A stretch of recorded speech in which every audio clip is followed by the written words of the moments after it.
Autumn, the only season in which life and death, partings and new beginnings are so close together. A time for goodbyes. The world is preparing for the cold season. For the last time this year, nature offers up its bounty. A plentiful abundance of food that the animals need urgently now. As winter, with all its hardships, lurks just around the corner. But before it finally arrives, nature puts on its most colorful show. And a race against time begins, now in autumn.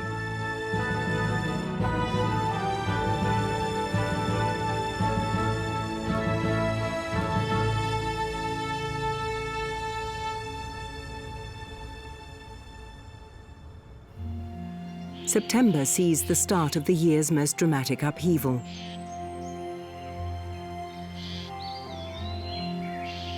It's not always obvious, though. Warm temperatures and sunny days often feel like it's still summer.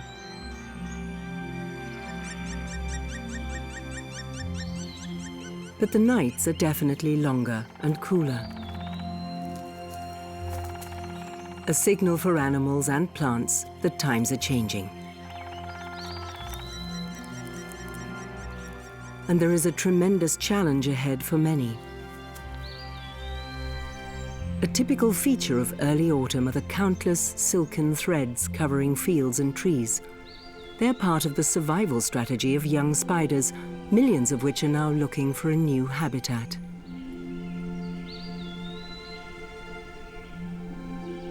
Each spider produces a gossamer flight thread. This enables it to travel for up to hundreds of kilometers, driven by the wind. Only a few will survive the journey to prepare for winter in their new quarters. For the red deer, it's a time fraught with urgency, greedy feasting to build up fat reserves, growing a thicker coat, rutting, and all within a few weeks. This means that the mating season in September requires full attention, especially from the dominant stag. He has to keep his harem together and intimidates his rivals loudly.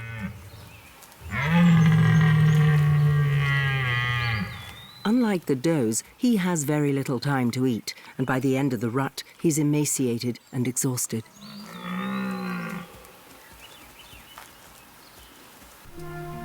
A myriad insects use the good early autumn weather for a last procreation drive to secure future generations. Some wetlands now become the stage for an important event.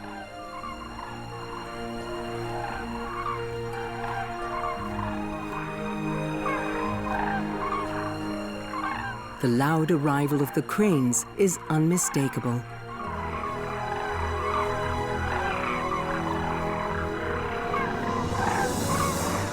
They have had to leave their breeding grounds in the far north of Europe. Cold and darkness have already arrived there, and they can no longer find food. On their way south, they take a long break in Germany before flying on to southern Europe and North Africa in late autumn.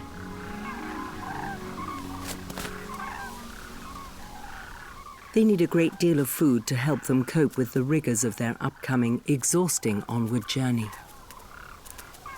And the harvested fields around their resting places are especially good hunting grounds. Mice, frogs, grains, or plant roots, cranes aren't picky, they just want to fill their stomachs.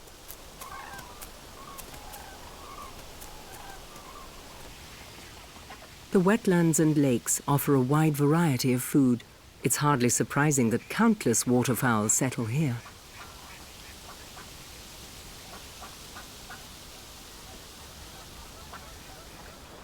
Large or small, young and old, vegetarian or fish-eating, there's something for everyone here. It's an ideal place to rear chicks and teach them how to forage for themselves.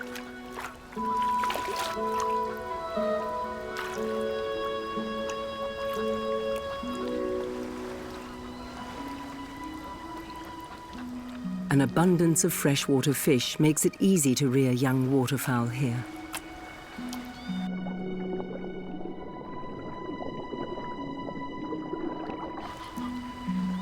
They generally become independent around the start of autumn. This young great-crested grebe hasn't been on its own for long, but it's already learned how to catch fish, and also knows that it has to swallow them head first, or else the spiny fins get stuck. And the size has to be right too, or the fish won't fit down its gullet. You see? There you go.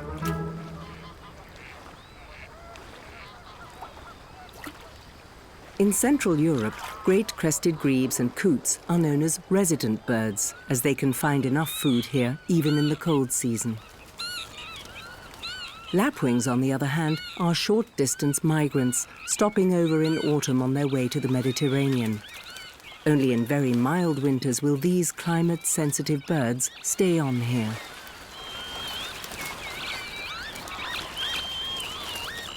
They prefer wet landscapes, such as water's edges or bogs. Places where there are plenty of insects, their staple diet.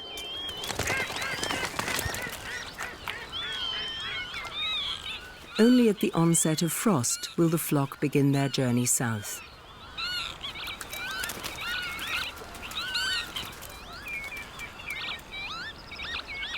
Grey geese are actually also migratory birds, but since winters have been getting milder, many of them spend it in Germany. Stay or leave? There are still a few weeks to go before they have to decide.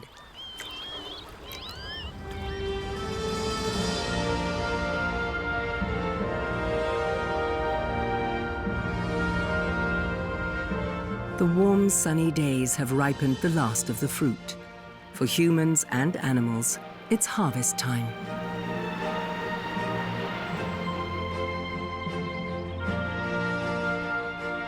Grapes are true sun lovers. They soak up every ray of warmth so they can reach their optimum sweetness.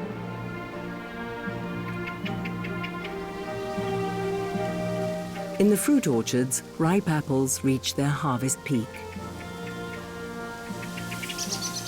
Whatever's left behind by humans generally ends up on the ground.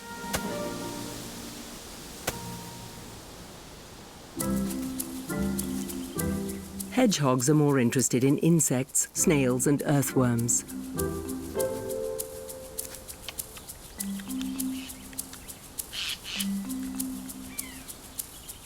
The windfall apples don't interest him.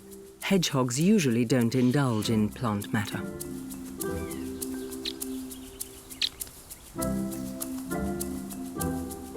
Unlike the mouse, it gorges on as much fresh fruit as possible. It will spend most of the winter months below ground, where the only food will be stores of grain and dry plant roots.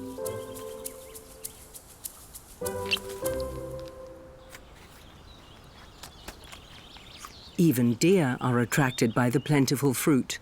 Although their mouths are not well suited to eating apples, the mother and her almost grown kid eat anything that will provide calories.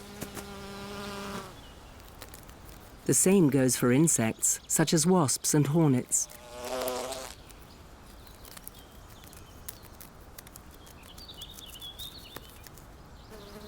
The fermenting fruit serves as a kind of filling station. The carbohydrates are the fuel that gives them strength.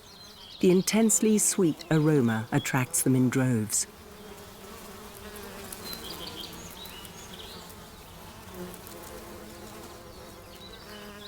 Butterflies, like this admiral, take maximum advantage of this concentrated source of energy. They need reserves for their forthcoming journey to their winter quarters in the south. Not all admirals will take on this long flight. Some also seek out a place in Central Europe to spend the winter.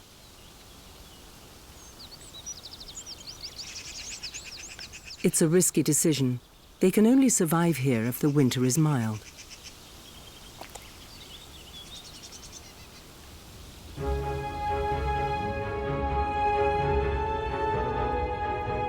Harvest time in the mixed forests begins in late September. The beech trees are heavy with large quantities of nutritious, ripe nuts.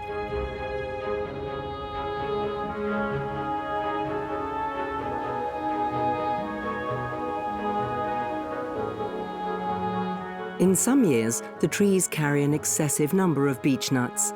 The forest turns into a nutritional paradise for its animal inhabitants. Perfect conditions for them to get ready for winter.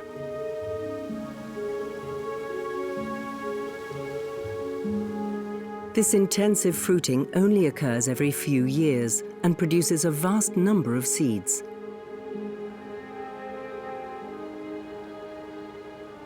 When ripe, the prickly outer pod opens up within a few days to reveal its treasure.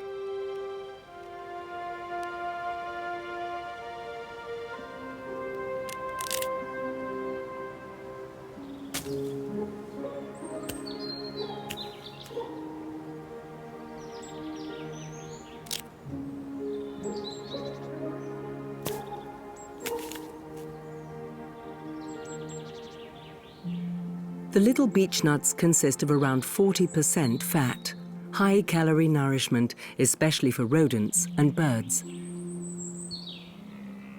The long-awaited forest fruit buffet is open. And the great feast can begin. The squirrel prefers its beech nuts fresh from the tree. It extracts the nut deftly from its shell.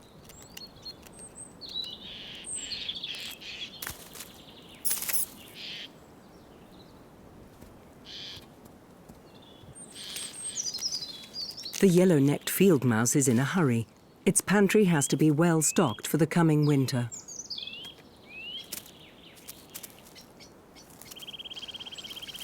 With such an abundant supply of food, the bigger animals are soon drawn to it too. Even deer fortify themselves with the tree's rich bounty.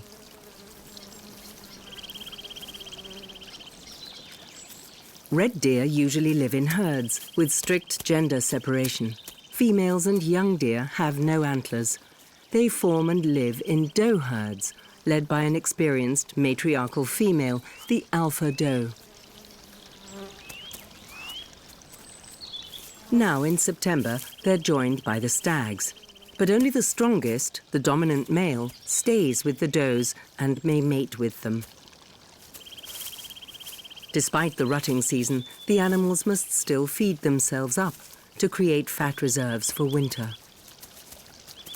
A doe eats around 20 kilograms of food a day, which it ruminates. She regurgitates the coarsely chewed food from her rumen, chews and swallows it again. Several times. Only finely processed food pulp reaches the stomach, where it's then digested. The doe needs her strength as she's still suckling her young, all being well until the following year. As long as she is well nourished, her fawn has a good chance of survival in its first winter.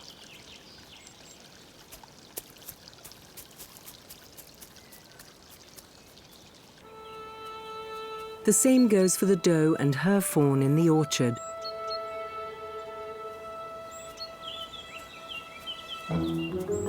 There are young foxes in the area. They could pose a danger.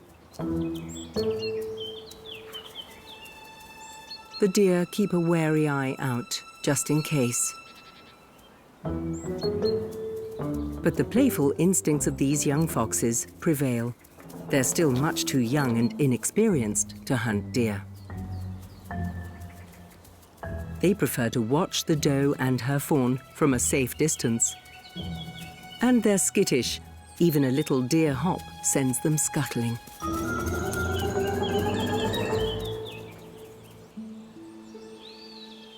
In September, nature becomes a veritable horn of plenty. Oak trees also have intensive fruiting years. The large quantity of fruit ensures that enough seeds can germinate in the ground and that not everything is consumed beforehand by greedy animals.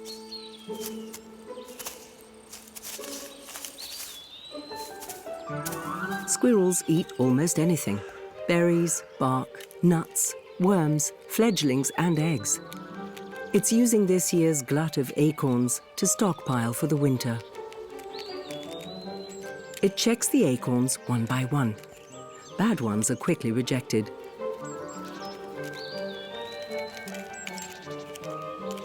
Acorns are rich in carbohydrates and proteins, little power packs lying around waiting to be gathered.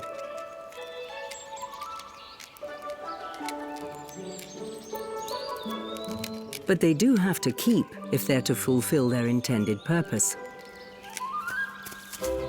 Each suitable acorn is carefully buried in hundreds of different hiding places.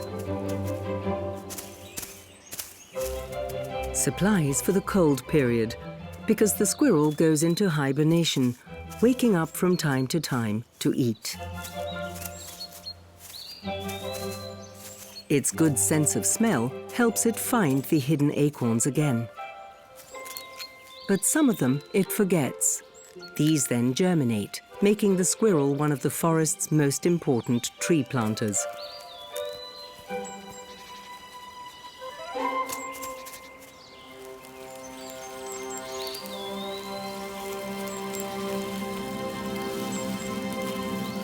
The earth now also reveals its fruits. Mushrooms spring up seemingly from nowhere in just a few days.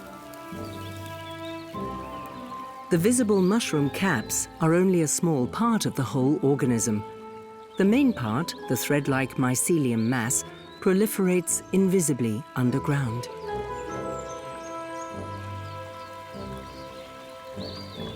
Fungi love moisture and rain, and there's an increase in both as September advances.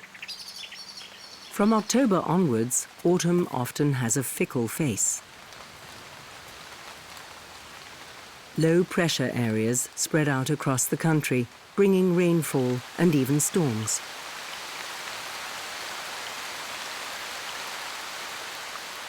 The plant world gratefully absorbs the moisture, while most animals are well protected by fur or feathers. No sooner has the rain passed than normal life resumes once more.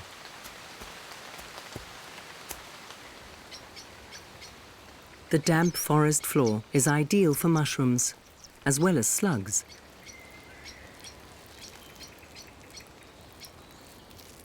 For most slugs, this is their last meal.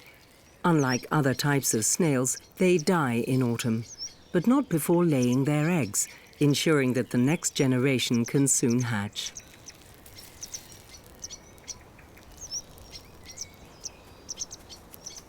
Hibernators, such as this hedgehog, really have to get a move on now.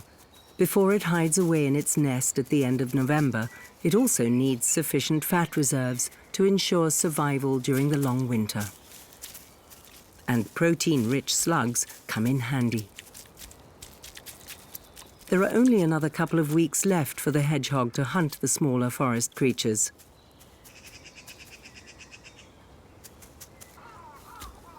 But while foraging for food tops the list for most of the forest animals in autumn, the dominant stag has other priorities.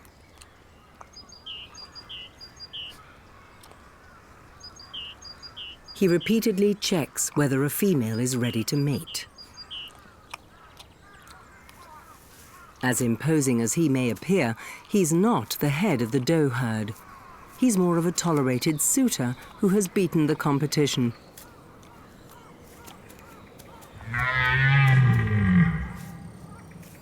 His characteristic bellowing ensures that he maintains the status quo while demonstrating his strength at the same time. His fur has already undergone its seasonal change. The hairs in his winter coat are grey and twice as long as the summer one. The does and fawns are not quite there yet. They're still sporting their red, shorter summer coat, but this can change within a week. Eating is at least as important for them as mating, especially with tempting, nutritious chestnuts hanging low on the trees. At an impressive 75 decibels, as loud as a car engine, the stag's bellowing echoes throughout the forest. His tireless campaigning and skirmishing lasts for up to 6 weeks. A double burden that only the strongest can endure.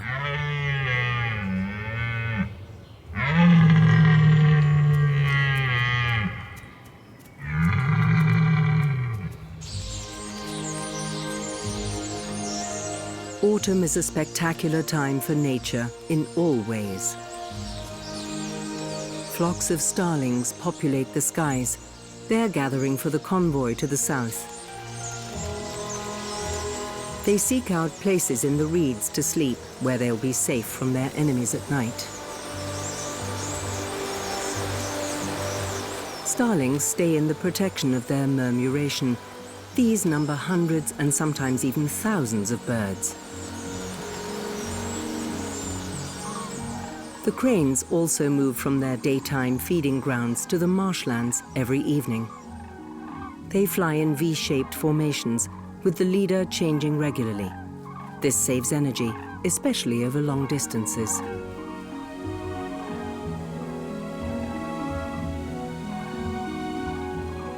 The watery patches in the marshes offer them shelter when darkness comes.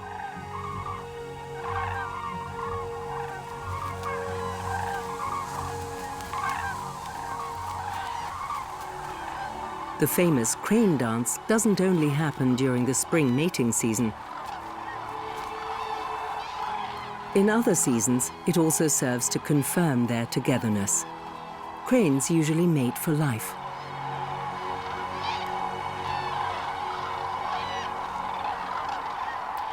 They always sleep standing up in shallow water, so they can get a head start away from intruding predators like fox or marten.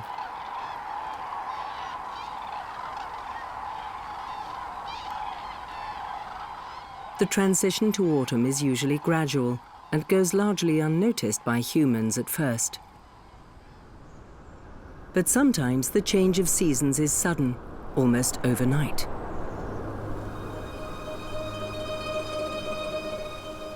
Autumn can be capricious. A cold snap with snow in early October takes plants and animals completely by surprise.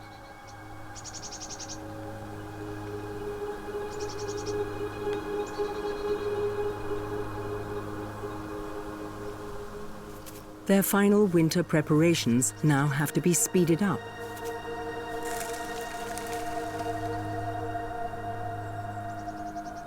Many apples and pears haven't even been harvested yet.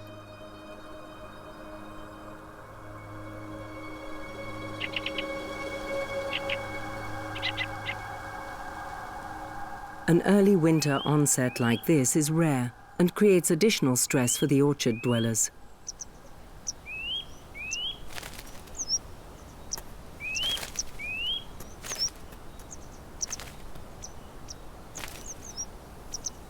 The nuthatch hurriedly checks its provisions. Over the past few weeks, it has carefully hoarded seeds and grain under the tree bark. They will safeguard its survival.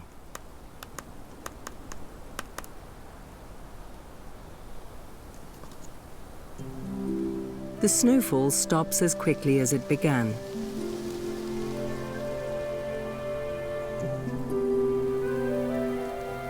In October, the sun is still quite strong, and as soon as it reappears, the snow and ice haven't a chance. But this frost was the opening shot. Winter is not far away now. A cold spell, shorter days and longer nights. For the trees, it's a signal to withdraw the precious chlorophyll from their leaves. Broken down into its biological components, it's stored in branches, trunks and roots, where it's readily available again for new leaves in spring.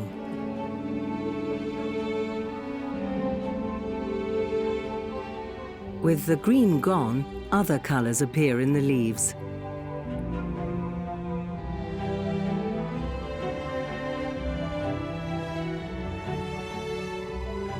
It was long thought that the red, orange and yellow leaf colorings were just byproducts of chlorophyll deprivation.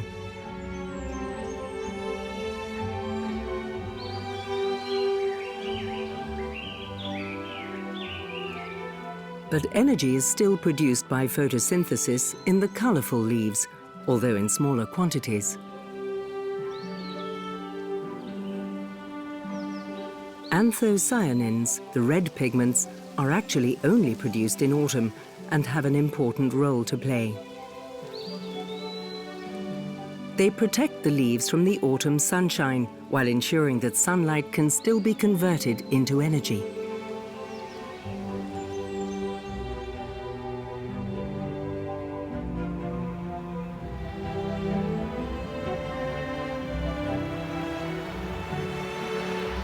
Depending on the type of tree and its location, the color spectrum of its leaves can vary enormously.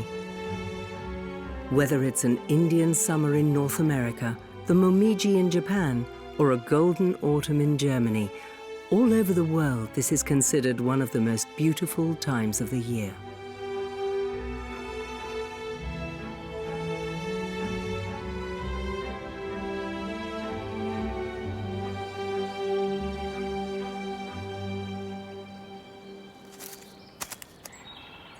In the forests, meanwhile, the squirrel is still stockpiling feverishly. Although there's enough food for everyone, as a loner, it will not tolerate competition and energetically defends its territory.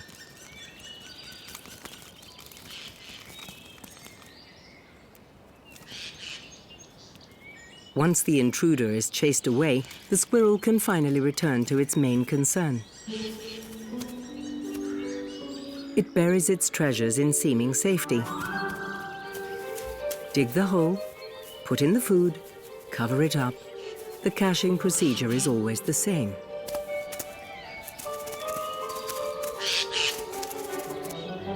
But its activities are being keenly observed.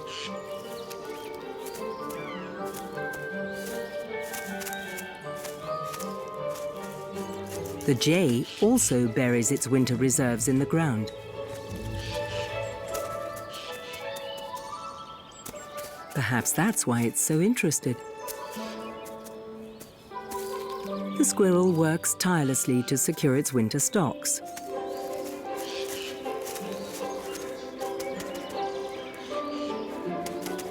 But this hiding place is not safe at all. The jay has been watching and steals the treasure. An easy job for the thief, it appears.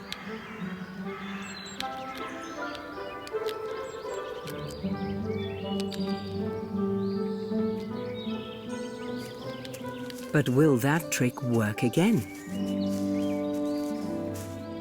The unsuspecting squirrel carries on storing.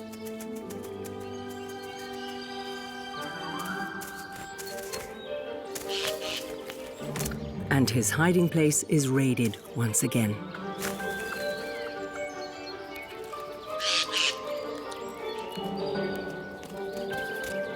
Has the industrious collector really not noticed anything? The beneficiary could carry on like this all day. But squirrels are smart. This time, it takes the acorn it's just buried back out of the hole. Unobserved by the jay that's planning to rob the alleged food stash using the usual method. But not this time. The cache is empty.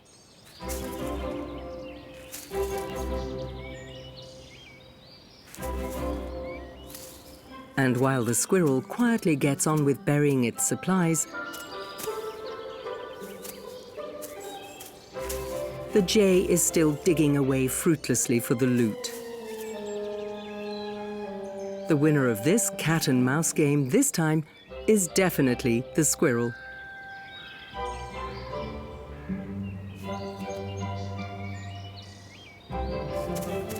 And the thief ends up empty-handed.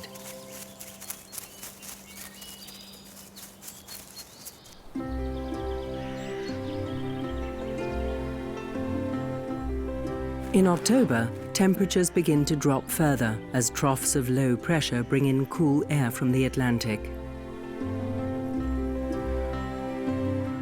At night, temperatures now often drop below zero, as the ground frost clearly testifies in the morning.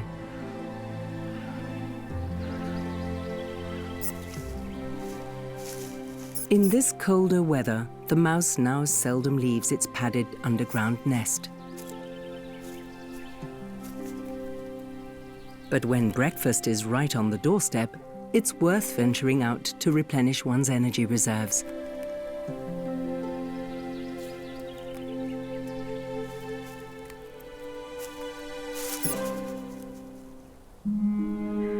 The cold, damp nights are accompanied by skeins of fog, a sure sign that autumn has finally arrived. The fog gathers on the ground, rising as the air warms up. In the cool autumn weather conditions, the moisture in the air condenses on spiders' webs, the perfect way to display nature's transient works of art.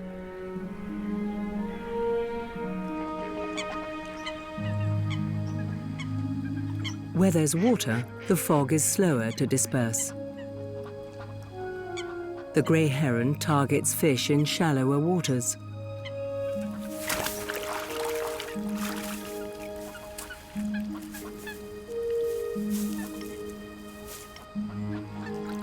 Further out on the lake, the mute swans devote themselves to plumage care. They cleanse their feathers with water and then oil them. Their own body's oil protects them from the increasingly cold, damp weather conditions.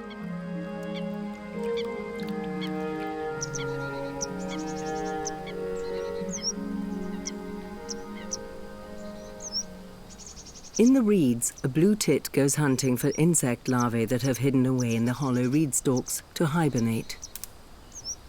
It can hear the caterpillars and maggots inside the stalks, accurately pinpointing and extracting its prey.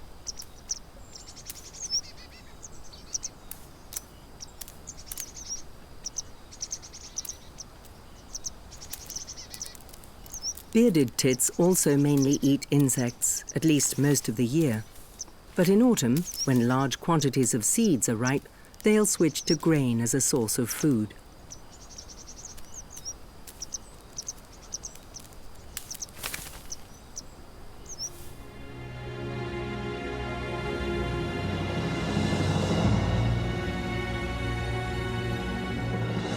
In mid-October, the autumn fog lingers persistently, especially in the valleys.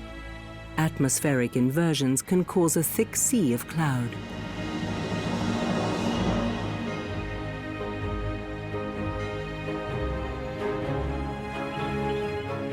The autumn foliage color change is now at its peak. The fruit has been harvested, and all that's left is magnificently colored foliage.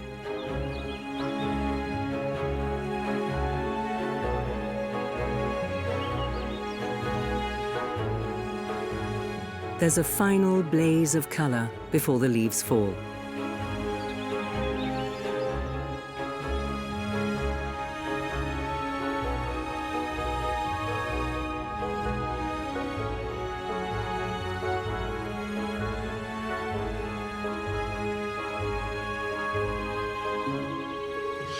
During the winter, the leaves on the ground will protect the tree roots from the cold.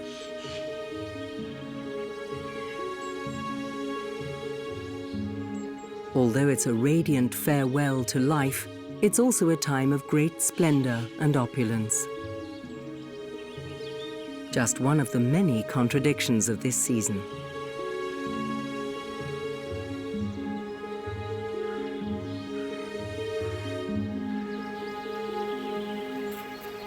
The heady excitement of the rut is over, as is the eating frenzy. Only the mushrooms benefit from the increasingly wet weather.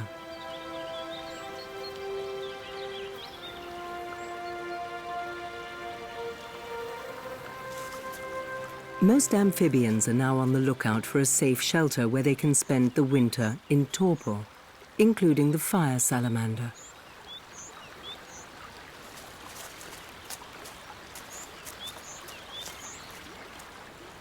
It finally finds what it's been looking for in a burrow. It will spend the next 6 months here in an almost motionless state.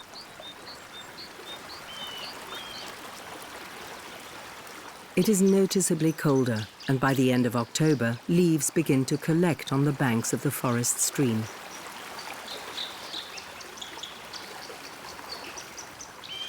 On the ground and in the water, the fallen leaves start to decompose.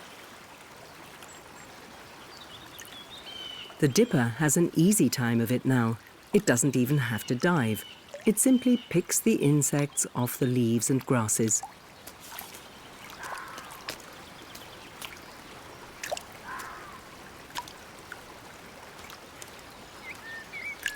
Freshwater shrimp are a particularly welcome snack. They live off the leaves that the trees are now discarding in large numbers. The piles of leaves provide an ideal habitat for the little crustacea, hideaway and food source in one.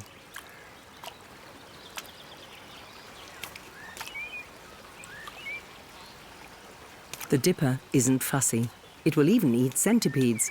It merely wipes off the poison they secrete on its feathers.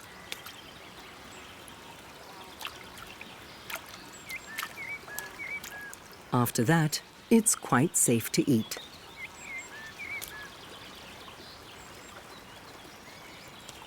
These paradisiacal conditions for the dipper don't last long.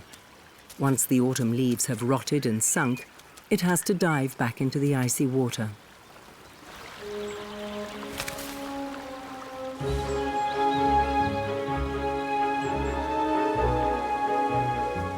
Golden October mostly lives up to its name.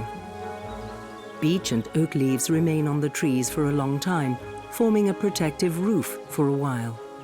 But the autumn resplendence is coming to an end, and the golden splendor will soon fall to the ground.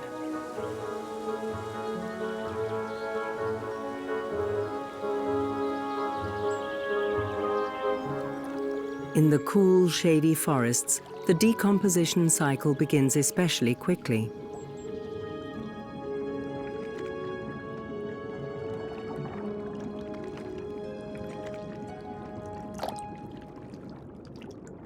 Underwater, it's now even darker and colder. It's the last chance for the trout to stuff themselves with food. They also need fat reserves because they will spend the winter at the bottom of the lake in a kind of torpor.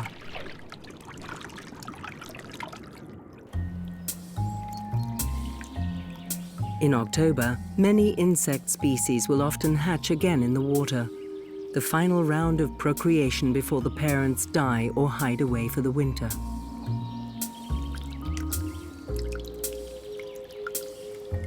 These clumsy young insects are now easy prey.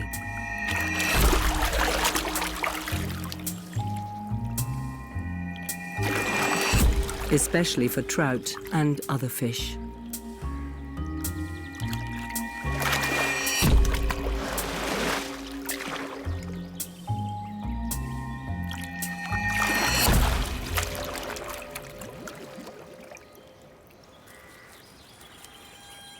Dragonflies and countless other insects lay their eggs in water to ensure the continued existence of their species.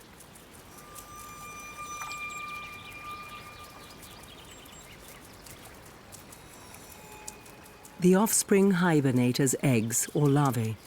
The parents, on the other hand, have done their duty and will soon die.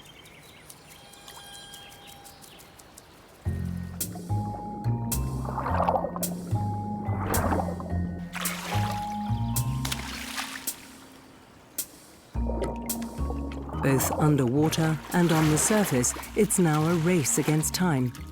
Everyone is trying to prepare for the encroaching winter.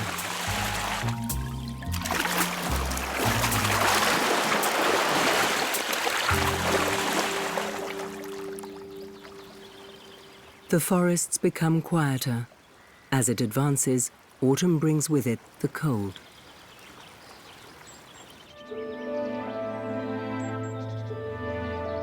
Frost ensures that the last leaves also drop off the trees. It's a protective mechanism for trees so they can survive the winter unscathed. Water evaporates through their leaves, up to as much as 300 litres per tree every day in the summer. In winter, this kind of moisture loss through the leaves would be fatal because much of the rain that falls freezes or remains as snow, so it can no longer seep into the ground to the tree's roots. If they were still losing moisture through their leaves, the trees would die of lack of water.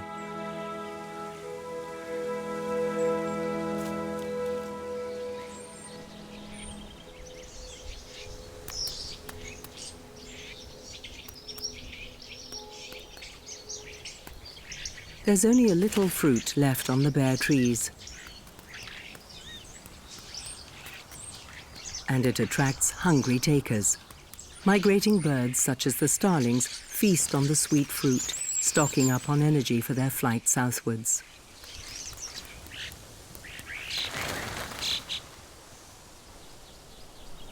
Anyone staying behind here needs a thick coat. The roe deer have now grown their winter coat. Instead of reddish, it's greyish-brown and denser. The individual hairs are hollow, with the air trapped inside, creating a padded, warm insulation. So the deer are protected from the cold, and autumn's bounty means they're well fed. Ideal conditions for the oncoming cold season. While many bird species leave Germany at the end of autumn, this is when others arrive.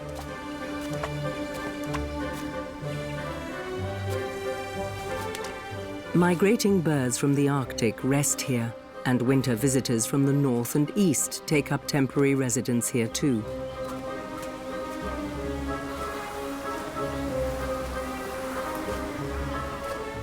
Wetlands and lakes that don't freeze over entirely in winter provide them with a perfect winter habitat. Whole groups of goosander families descend on the area, attracted by the rich fish supply. There's a wide selection in these waters. The small fish that populate the shallow waters on warm autumn days are just the right size for the goosanders.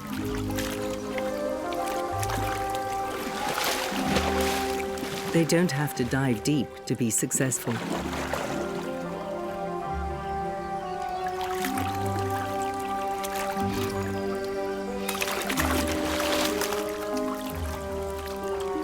The goosander's long curved beak has serrations that enable it to hold its slippery prey so it can be swallowed efficiently.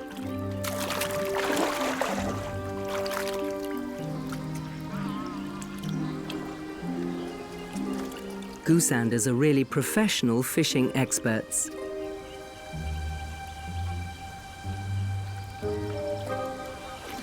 Mallards, on the other hand, don't care much for fish. Their preferred diet consists of smaller aquatic creatures and plants. They can usually reach them easily from the water's surface. Diving ducks, on the other hand, are a less common sight. But when the fish are within such easy reach, they'll also hunt underwater.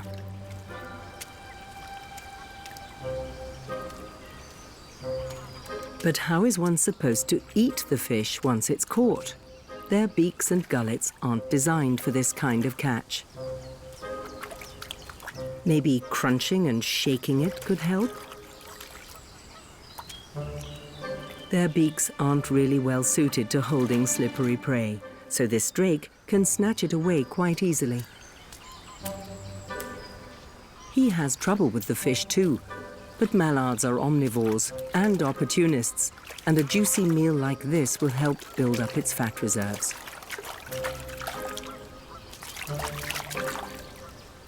In winter, the fish will retreat to deeper waters that won't freeze over so easily.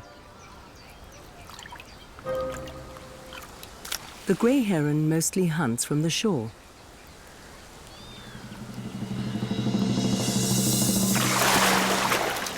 It strikes like lightning, grabbing its share in its own rather dramatic manner.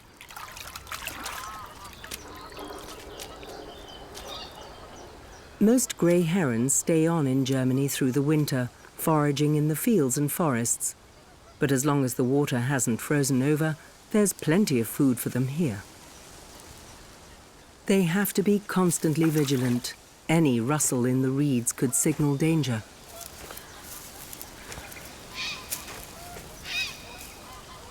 In the middle of the lake, the heron has no need to fear.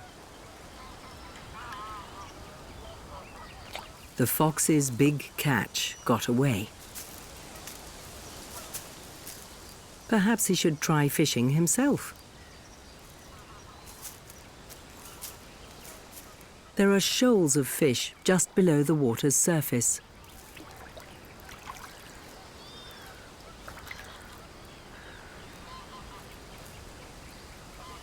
But fishing really isn't one of his strengths.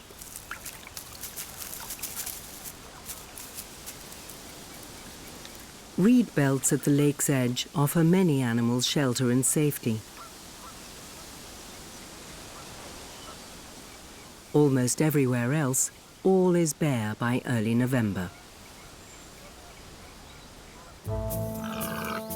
Other than human beings, wild boars have no natural enemies in Central Europe. A thicket at the edge of the forest offers them a good lair. They're already wearing their bristly, dark winter coat that's designed to protect them from the cold. Unlike the deer's coat, it's the air between the bristles that creates the insulation which keeps them warm. Boars also benefit in heavily fruit-laden years. They can still find plenty of acorns under the fallen leaves.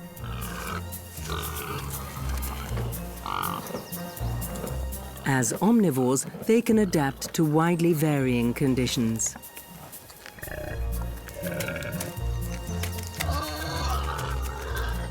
Forests are their preferred habitat, especially those with a damp forest floor.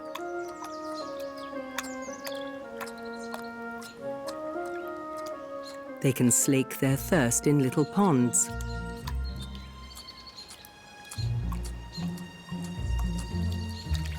And the soft ground is ideal for digging.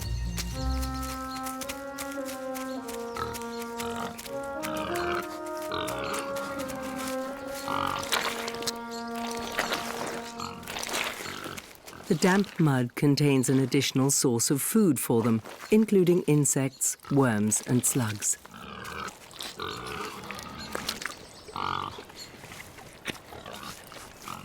Swampy areas like this are popular with young and old animals, and a fixed part of their daily routine.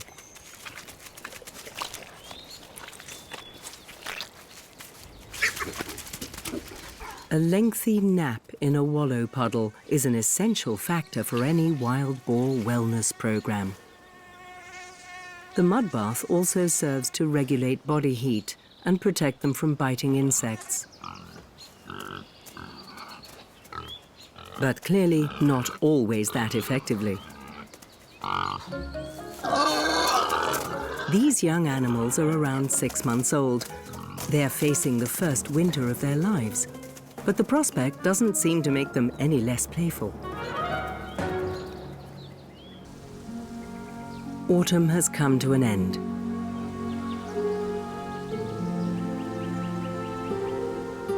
Nature has made its final preparations, and the animals' hectic activity gradually gives way to a suspenseful calm. It's a time for farewells, farewell to warmth and an abundance of food.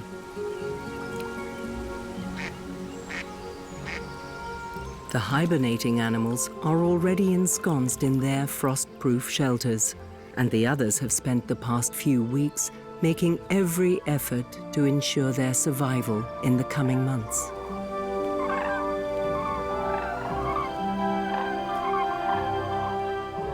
Well nourished, the cranes are ready for the next long leg of their journey. They are the last to depart from the now bare terrain and head south, leaving behind them a landscape now ready for the onslaught of winter.